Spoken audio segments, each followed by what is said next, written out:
Endured bullying throughout high school while my mom ignored it because she was dating the bully's dad. Years later, I got my revenge. Back in high school, I had a real rough time with bullies picking on me every darn day, and my mom didn't lift a finger to help. Turns out, she was going out with the dad of the main kid who made my life miserable. Years down the road, I settled the score.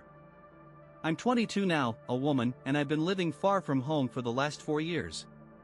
When I hit 18, I packed up and headed out of state for college. After that, I landed a job where I was at, so I didn't bother coming back much. Sure, I'd swing by every now and then for a quick visit, but that was it. Truth is, I didn't miss that old town one bit. My growing up years weren't exactly full of sunshine, more like a long stretch of dark clouds. As a kid, I got teased and pushed around for all sorts of things. My dad passed away when I was just 10, leaving us scraping by. We had enough to eat each day, but that was about where the good times stopped. I shot up tall and skinny, all arms and legs, looking like some kind of stick figure. Kids started calling me Slender Man, among other names. I tried to chuckle and shrug it off, but deep down, it stung bad. By the time high school rolled around, the teasing turned downright nasty. There was this pack of girls who never missed a chance to rip into me. They messed with everybody, to be fair, but I was one of their top targets. It got me feeling low about everything, how much I weighed, how I looked, even the way we lived. Some days, I just wanted to vanish into thin air. One time, they went after me because my jeans didn't fit right. They stopped way up above my ankles since I'd grown too tall for them, but I didn't want to bug my mom for new ones, so I kept wearing them. Those girls wouldn't let it go, laughing and pointing until I couldn't take it. I bolted to the girls' bathroom, eyes full of tears, and shut myself in a stall. I let it all out for a few minutes, sobbing quiet-like. But when I went to leave, the door wouldn't budge, those jerks had locked it from the outside. I could hear them giggling and whispering while I pounded on it, begging to get out.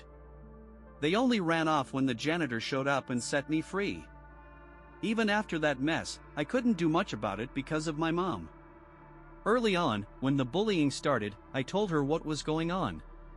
I figured she'd have my back, but nope, she told me to hush up and ignore it. I kept asking her why she wouldn't step in, probably 100 times, but all she'd say was we didn't have the money to stir up trouble with folks who poked fun at us. She was working long hours, she said, and didn't have time to march down to school and fuss about a few mean girls. She told me I had to toughen up. Worse yet, she flat out ordered me not to say a word to anybody about it myself, since it had dragged the parents into it, and she wanted no part of that headache. I hated letting it slide, but she was my mom, and I saw how hard she busted her tail to keep us afloat, so I figured I owed her that much and kept my mouth shut. When high school finally wrapped up, I took off for college in a whole different state. Man, that was the clean break I'd been craving. My dad had left behind some money for school before he died, so I didn't have to worry about paying for it. My mom would send me a little cash here and there too. I picked up a part-time job while I was at college, just to fill the hours after classes. It gave me enough to grab a new shirt or pair of pants now and then. The folks there were a lot nicer, nobody gave me grief about how I looked, and they treated me real friendly. I'd head back home for holidays to see my mom and a couple of buddies, but honestly, I was happier being away. That town just brought back too many lousy memories. Anyhow, a few days back, I came home for Christmas. It was my first trip back since I started working a real job, so I thought I'd do something nice for my mom. I picked out a shark dress and some matching shoes to give her, a little thank you for raising me as best she could through the hard years. But before I could hand them over, she threw me for a loop. A couple days before I was due to arrive, she sent me a message saying she'd been dating some guy for a few months. She figured I was grown enough now to meet him. I was happy for her. After my dad died, she'd been on her own for so long, and I thought this might be a good thing. It struck me as odd she'd never brought him up before, but I let it slide, thinking she was just looking out for me. I asked who he was, but she wouldn't spill his name, saying it was a surprise. So, I didn't find out about this mystery man until I got home a couple days ago, and let me tell you, I'm still boiling mad about it. When I walked in, my mom said her boyfriend and his kids were already there. She put a blindfold on me and led me to the living room, like it was some big reveal. I was excited, even brought chocolates and flowers for them. But when she yanked that blindfold off, my gut sank. Standing right there was the girl who'd tormented me all through high school, grinning like we were old pals. She was holding her little brother's hand. He looked about 14 or 15. Her dad started talking to me, but my head was spinning so bad I couldn't make out a word. After a minute of standing there, dumbstruck, I turned and walked out while he was still yapping about how great it was to meet me. I heard him call after me, asking if I was okay, but I didn't stop. I went straight upstairs to my room, locked the door tight, and tried to breathe slow and steady. My mom came banging on the door, chewing me out for being rude and telling me to get back down there and say sorry to her boyfriend. I cut her off and demanded to know how long she'd been with this guy. I had a hunch she'd been hiding the truth to trick me into coming home. She wouldn't answer straight, and that told me plenty. Then she fessed up. They'd been together almost 7 years. It hit me like a ton of bricks. That's why she never let me fight the bullying. She cared more about keeping this guy and his daughter happy than sticking up for me. I couldn't wrap my head around it. I told her to get out and leave me alone. I couldn't even look at her. She tried saying she'd kept it quiet because I missed my dad, like that was why I was mad. I told her she'd been lying to me since I was a teenager, letting me take all that abuse when she could have stopped it. She could have told her boyfriend to make his daughter knock it off, but she stayed quiet and left me to hurt. I don't reckon I'll ever forgive her for that. She mumbled something about how their relationship was new back then, and she didn't want to ruin it over his kid's actions, trying to justify it all. I wasn't buying it. After a bit, she gave up and said she'd talk when I came out, adding that dinner was at 9 o'clock and I'd better show up. I wasn't in the mood to talk to her or anybody. I was so torn up and furious. She'd picked being his girlfriend over being my mom. She should have put me first, not her love life. How she thought her excuse would make this okay is beyond me. While I was holed up in my room, stewing over everything, I kept replaying all those nights I'd laid in that same bed, crying myself to sleep. The more I thought about it, the madder I got at how unfair life had been. So, I went and did something maybe a little reckless and dumb. I picked up the phone and called the police on my own mom. I wanted to haul her into court for all the pain she'd put me through, but in my messed up head, I dialed the cops to file charges instead of calling a lawyer. They showed up after a bit, and I tried to lay out the whole story while my mom and her boyfriend told them I was just losing it. The officers could tell I was falling apart and said I'd be better off talking to a family lawyer. Then they took off. After they left, I was still all wound up, feeling a panic attack creeping in. But my mom lost her mind and wouldn't let me head back upstairs. She started yelling, calling me an ungrateful little punk, saying that turning her in to the cops was the worst thing I could have done. Her boyfriend chimed in, agreeing I'd crossed a line. I wanted to argue back, but my chest was squeezing tight, and I felt woozy, so I didn't have the strength. A few minutes later, I reckon I passed out cold, because next thing I knew, I was waking up in the emergency room. Turns out, I'd blacked out from not eating or drinking a thing at my mom's place, and that, piled on top of all the stress, did me in. The nurse told me I'd been out for about an hour, and my mom was waiting to see me. I felt a twinge of guilt at first, but that vanished quick when she came in. She said she got how hurt I must feel, but she still stood by what she did, claiming it was fine to pick her relationship over me. She brushed off the bullying like it was no big deal, saying her boyfriend's daughter was just messing around and I shouldn't have taken it so hard. I couldn't believe she was sticking up for them, even with me lying there in a hospital bed, and then she had the nerve to say I owed her boyfriend an apology for trying to get her in hot water with the law. I told her to get the heck out of there and leave me be. A few days later, I grabbed my stuff and checked into a hotel for the rest of my trip, and she didn't even try to stop me. Now, I'm thinking about taking her to court for all the misery she caused me in high school, for letting me suffer when she could have made it a safe place to grow up. I'm torn, though. It'd pretty much torch whatever's left of us, and I don't have any other family to lean on. But this is too big to just shrug off. I've been letting stuff slide my whole life, and I can't stomach forgiving this. I've tried seeing it from her side, but I can't make it right in my head. I'm wondering if I'd be in the wrong for wanting to sue her after she let those bullies run wild on me back then. Update 1, I got some new dirt on my mom and her boyfriend. I spilled the beans to my friend about the last few days, and she was a little shocked but said she'd known something was up. Turns out, the whole neighborhood had an idea, but I never heard a peep because I kept to myself and didn't talk much. My friend didn't tell me back then because she figured it was just gossip and didn't want to stress me out for nothing. The bullies never mentioned it either since it tied back to their leader's dad. Word was, he'd been stepping out on his wife with my mom for years, starting way back in my freshman year. Folks had seen them holding hands near their jobs now and then. She worked the front desk at a hospital, and he was a surgeon there, so they were around each other a lot, and that's where it all kicked off, I suppose.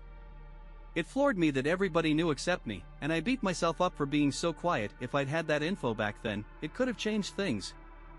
It makes me sick that my mom was with a married guy and then had the gall to lecture me about family loyalty. She'd said that junk while trying to guilt me over calling the cops on her. What a load of hypocrisy. From what I hear, he ditched his wife a few months back, and now he and his younger boy are shacked up with my mom. Their daughter, the one who bullied me, left town around the same time I did, so she might not even know how things are set up now. So, all that talk from my mom about this being some fresh romance was a flat-out lie. She tried to trick me into thinking it was only a couple months old, not 8 long years. I'm so fed up with this mess, I don't even know where to start. She hasn't reached out, not even to say sorry. Update 2, I went for it. I'm suing my mom for emotional distress. I talked my bosses into letting me work from home while this lawsuit drags on, and they said yes, which is a relief. I can't blow all my cash on hotel rooms, so I'm staying with my friend, who's glad to have me around and offered me a place without me even asking. Real nice of her. My mom got word of the lawsuit a few hours ago, and she's spitting mad. She called me up, demanding to know what in the world I thought I was doing. I laid it out plain. I'm getting payback for her turning her back on me when I needed her most. She wouldn't stand by me back then, so now she can pay up instead. That was her excuse all along, wasn't it? She kept saying we were too broke and she was too busy working to deal with schoolyard punks, but now I know that was nonsense, so I reckon I deserve something for it. Plus, it'll help cover the therapy I'm bound to need down the road. She called me ungrateful, said she did nothing wrong and I'd lose, but she didn't sound so sure herself, so I don't think she believes she's got this in the bag either. Even if I don't win, I'll sleep better knowing I didn't just roll over like she always told me to. I'm hoping some folks from high school, old classmates and teachers, will vouch for me and help me come out on top, so I'm tracking them down. I haven't heard a peep from my mom's boyfriend or that bully girl, and I'd just as soon keep it that way. They're the last people I want to deal with right now. Update 3, guess I jinxed it saying that bully wouldn't get mixed up in this. It's been 2 days since my last update, and my mom's been blowing up my phone, telling me I'm screwing up and I'll regret it forever. Too late, I'm not backing down. Today, she must have figured sending her boyfriend's daughter to talk to me would smooth things over, since that girl's the one who started this whole mess by picking on me years ago. My mom probably thought an apology from her would fix everything. Not a chance. She showed up at my place today, and it was downright uncomfortable. I didn't have a word to say to her and didn't want her yapping at me or saying sorry. Honestly, I'm okay hating her for good. Those old taunts still rattle around in my head, and I don't see that changing. She kicked off by saying she felt bad about how she treated me in high school, that she was young and stupid, and asked me to let it go. I didn't mean it, but I said I forgave her and told her to hit the road since I had nothing more to say. She stuck around, though, saying if I let her off the hook, I ought to do the same for my mom, just like she'd done with her dad after he cheated on her mom and stayed part of his life. Thing is, she only patched things up with him because he's loaded, and she wanted a piece of that cash. Her mom didn't fight the divorce hard either, thanks to a fat settlement and alimony checks still rolling in, so I told her it wasn't about love, it was about money. She got all flushed and shot back that I was jealous because my mom never spent a dime on me, even though her dad was slipping her cash every month back in school while I grew up thinking we were dirt poor. We were, but my mom had his money on the side and kept it all for herself, quiet-like. I don't think she meant to let that slip. She looked real sour after saying it, but I heard it loud and clear, and we both knew it had come up in court. I told her to get lost, and she left, but not before saying I was making a huge mistake cutting out my only family. Good thing I don't see my mom as family anymore, so it don't faze me. If she'd had my back when I begged her to, I might feel bad about this, but she didn't, so here we are. She put herself first, and that's that. Update 4, hey folks, the past couple weeks have been a grind, no lie. I've been busting my hump to show the world what a rotten deal my mom gave me. I'm working my job all day, then pitching in with my lawyer whenever he needs me, so it's been tense. The big court date's coming up fast, and so far, I've proved every bit of my story's true. My mom's boyfriend's footing the bill for her lawyer, and he got her the sharpest family attorney money can buy, so this is dragging out longer than it ought to. But I've got the truth, and I'll get what's coming to me in the end. I'm stressed to the max right now, just hoping this last hearing goes my way so I can put it all behind me and cut my mom out for good. She quit texting me, but her boyfriend, and his daughter are trashing me online, trying to turn folks against me. I've got the facts, though, and my old underdog rep from high school's helping people don't buy that I'm the selfish jerk they're painting me as, which works in my favor. Man, I hope I pull this off. It'd mean everything, not just for the cash but for my heart, finally beating the ones who tried to wreck me. Update 5, it's been 2 weeks since I last checked in, and I'm over the moon to say my mom had to fork over $50,000 for all the hurt she meant to put me through. I won. I still can't hardly believe it's real. First thing, I squared up with my lawyer and gave my friend who put me up about $3,000 as a thank you. I'm heading back to my real home next week, done with this nonsense. My mom and her boyfriend ain't thrilled. Going by their social media posts, they're moaning about how the law punished her for being a good mom to a greedy, no good daughter, but they wish me well. That bully girl blocked me, but I don't care, their opinions don't mean squat now. I came out on top, they lost, and they'll have to live with that sting forever.